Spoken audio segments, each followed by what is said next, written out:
She was the goddess of knowledge itself. Seshat was often described as the female counterpart of Thoth, the ibis-headed god of wisdom.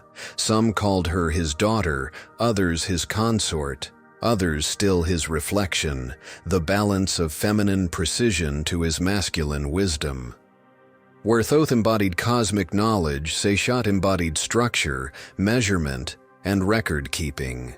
In her hands, wisdom was not fleeting, it was preserved for eternity. To the Egyptians, writing was more than ink on papyrus. They called their hieroglyphs Medu Netjer, words of the gods. Writing was sacred, divine, and eternal, and it was Seshat who brought it into being. She was known as the inventor of writing, the one who gave humanity the gift of recording thought, history, and prayer. In temple reliefs, Seshat is often shown standing beside the pharaoh, carefully inscribing his victories, his offerings to the gods, and the length of his reign.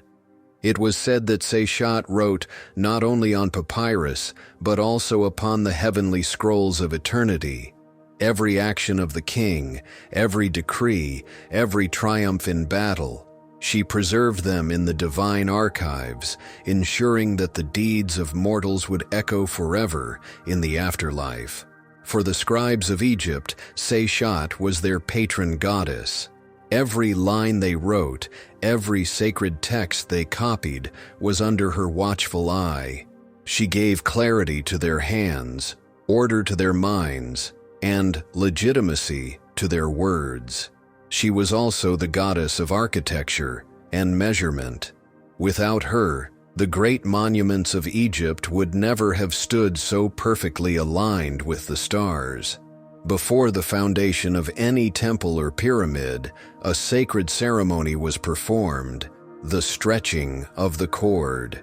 In this ritual, the pharaoh, guided by Seshat, stretched a cord to mark out the building's foundations.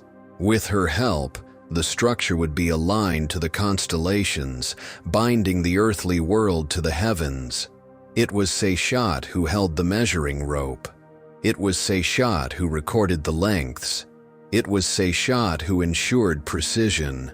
Every brick, every column, every sacred wall began first in her mind and her calculations. She was also the goddess of surveying the land, a role crucial in a civilization built on the flooding Nile.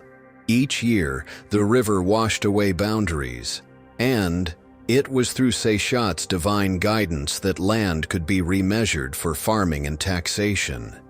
If Thoth gave Egypt wisdom, then Seshat ensured that wisdom would last forever.